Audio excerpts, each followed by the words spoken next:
Hello, everyone. I hope you're well. Despite recent goings on in the world of politics and autism, I feel like I'm getting to this theme of autistic people being under attack quite late. And that is a quote from an autistic author, Pete Warmby, whose book Untypical I've recommended in a previous video. And he said on LinkedIn that autistic people are under attack. Now, the literal autistic brain that I have wants to challenge that in a way, because autistic people aren't necessarily being physically assaulted, but who's to say that that's not happening, even more so given the recent comments by RFK Jr. in the United States.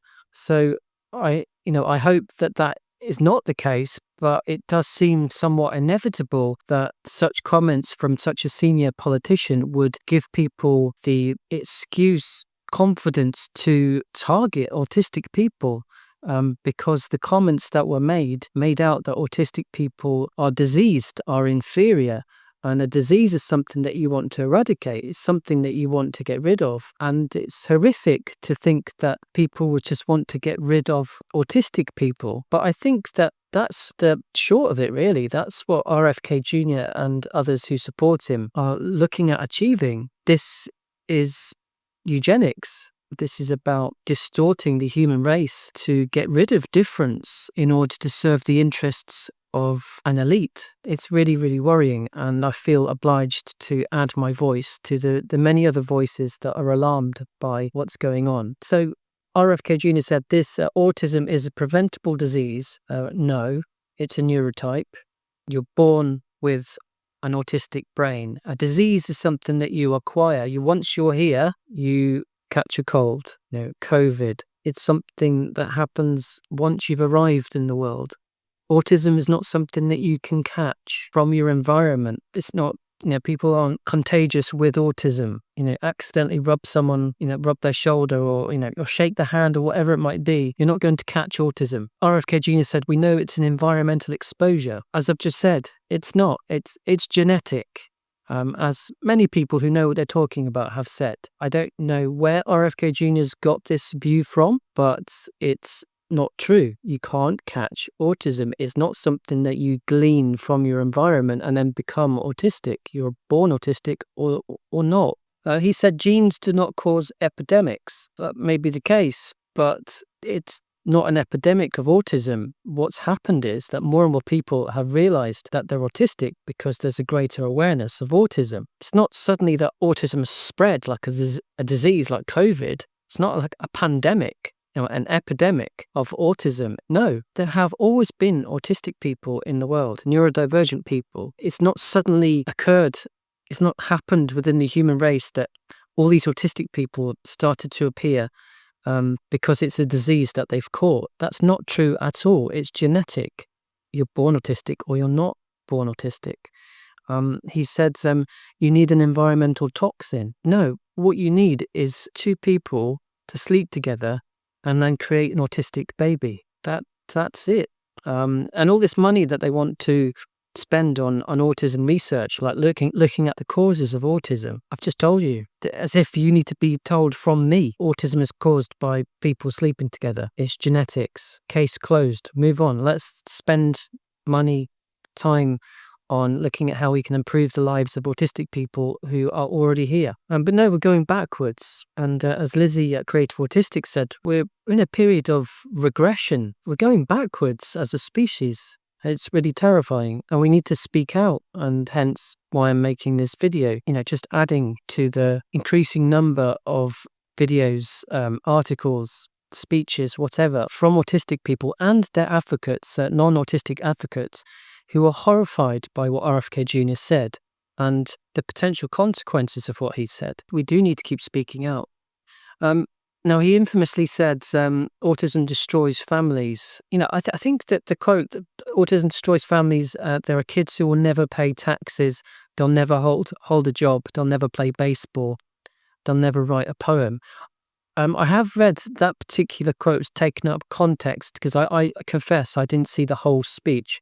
I saw that infamous part.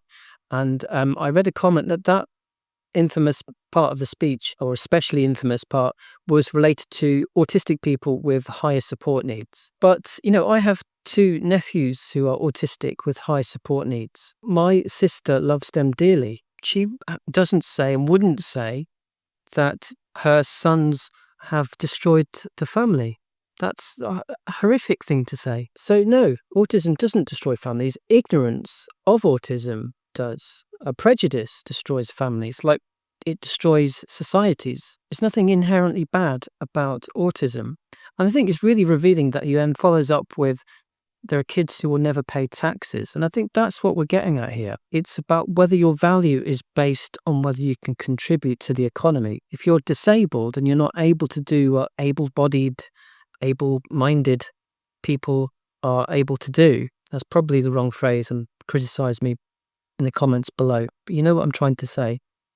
Some people are not able to work. That's what I'm trying to say. They're not able to contribute to the economy in terms of monetary value. And that's the worry. It's not a worry. I mean, it's a distraction from greater problems. But the powers that be, that the rich elite, they see the masses as cogs in the machine that serves them. They're not appreciated as human beings with their own dreams, their own ambitions, their own lives.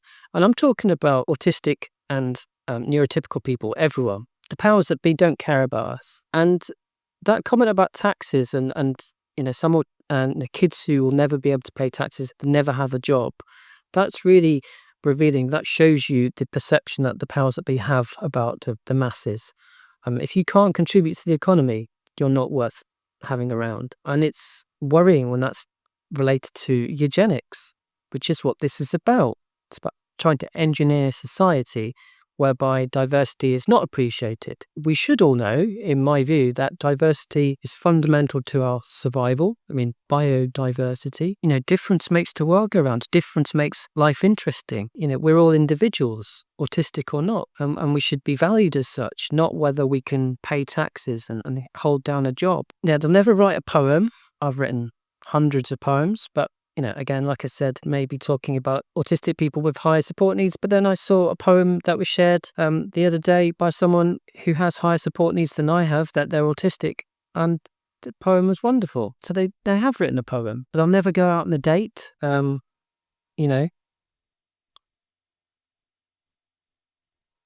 to boast or anything, but I'm married. Probably didn't call it a date as such when I first started courting.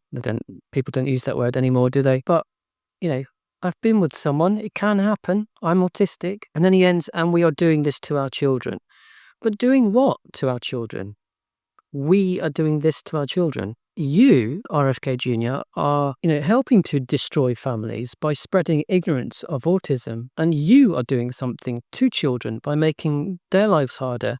You're making it harder for their autistic selves to be appreciated. You're making it more difficult for autistic adults to be appreciated and to get the support they need. Not least, as I understand, because the US government are cutting funding that would pay for support for autistic people, whatever that support might be. We are not doing anything to our children. We're just trying to raise our children the best that we can, whether they're autistic or not. We just love them for who they are. It's politicians who are trying to create divisions and hatred between groups as a distraction from what they're doing to the world, which is destroying it in their own interests. Rampant poverty and climate breakdown, which threatens the whole species. All of this could be very academic very soon. But the powers that be don't want the attention on them. They don't want people to point the finger at them and say, you're responsible for dealing with these much bigger problems.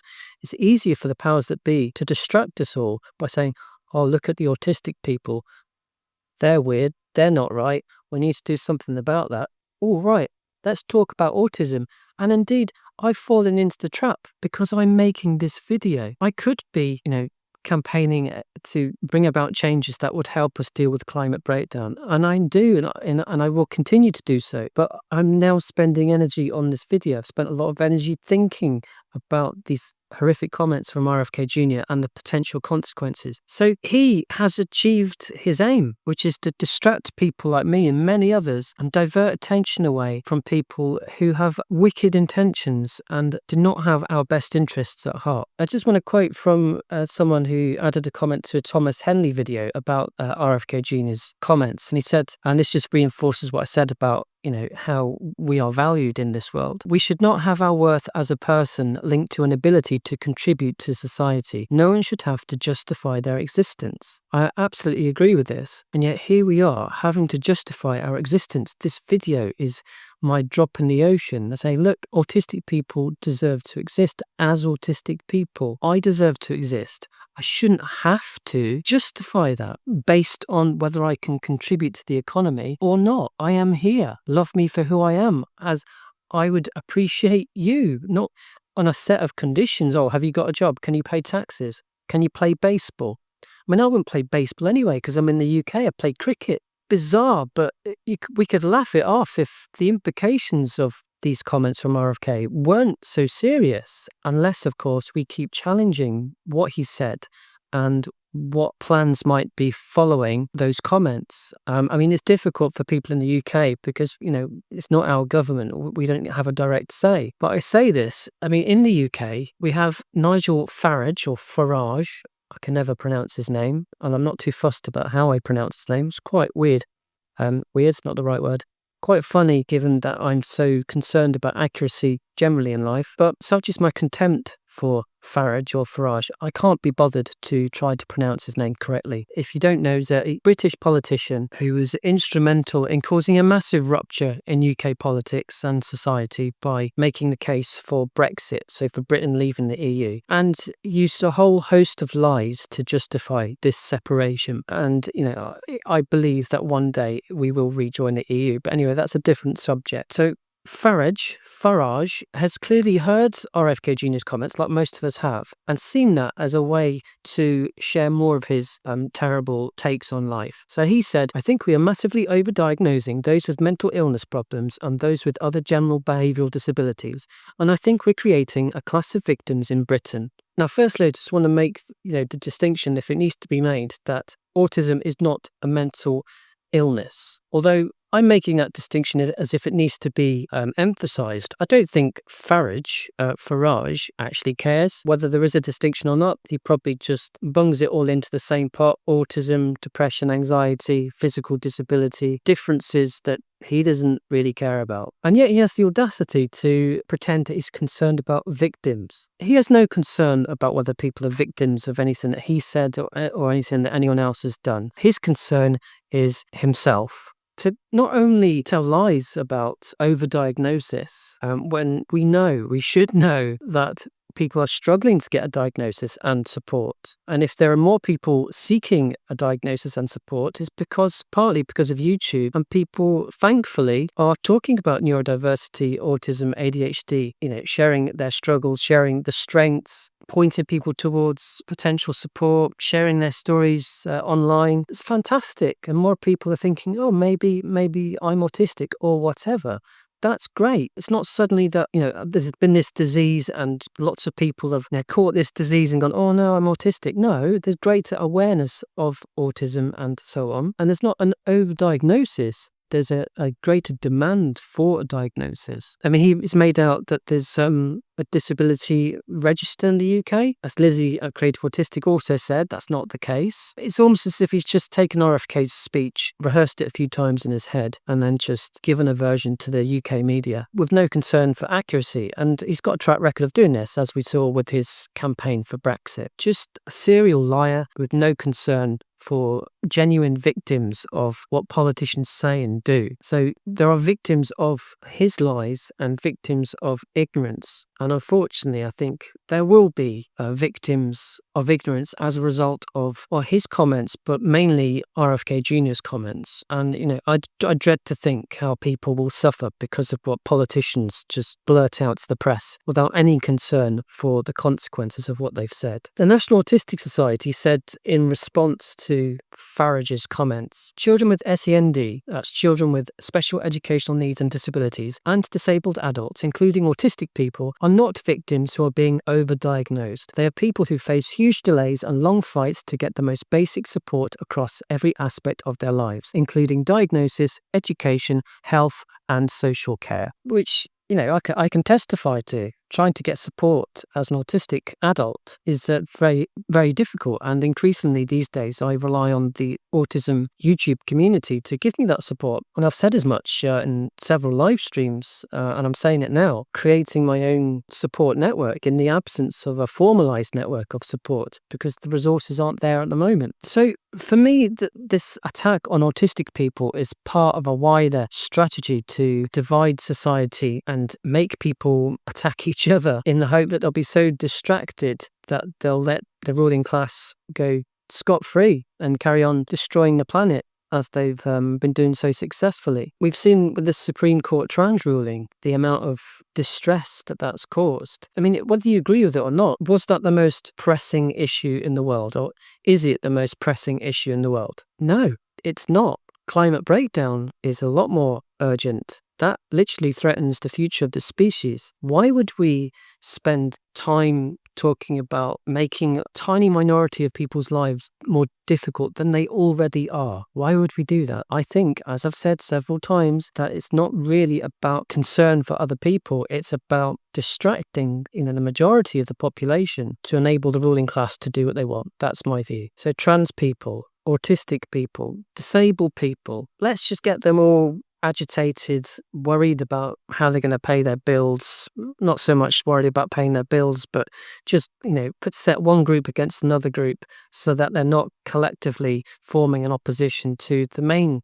culprit, which is the government of the day. As I said, life is already hard, as if you need me to say that in this video. I'm a late diagnosed autistic adult. My diagnosis came about because I was suffering from clinical depression, and thankfully someone suggested that I might want to look into autism. I'm not broken, I have a different brain, which means that I struggle to live in a world that's not designed for someone with my brain, with my perception of the world. So life is already hard for autistic people. Why are you making it harder? I'm looking at my notes, as you can tell. I've already mentioned the distraction from ruling class failings, and I'm just going to finish up on the idea of autistic people speaking up and minorities in general speaking up. I think what we're seeing from the powers that be, the ruling class, is a more and more joined up attempt to stop people speaking up about anything. Palestine, disability rights, you name it. There's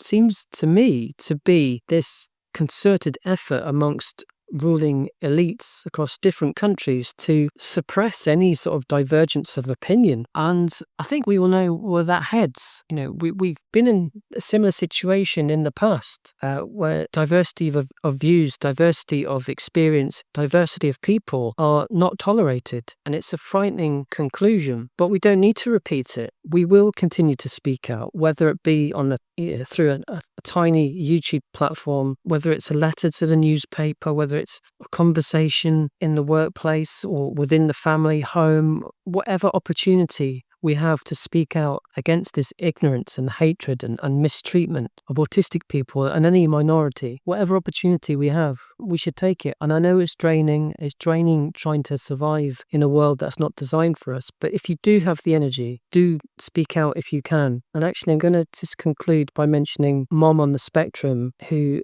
has put together a video about what you need to know about recent announcements regarding autism in the US. So I appreciate that's just for the US, but all the same, I'd still watch Mom on the Spectrum because she's a great channel. But she's collated resources to help people speak up. And if you're in the UK, likewise, find resources, find your people, get together and speak out. It's the message as old as time. We are many, they are few. Let's show our strength in numbers. We increasingly need to speak up for ourselves because certain people won't speak up for us. We deserve to be loved for who we are, autistic or not. So thank you for bearing with me. I hope the next video is much more jolly, and in the meantime, take care.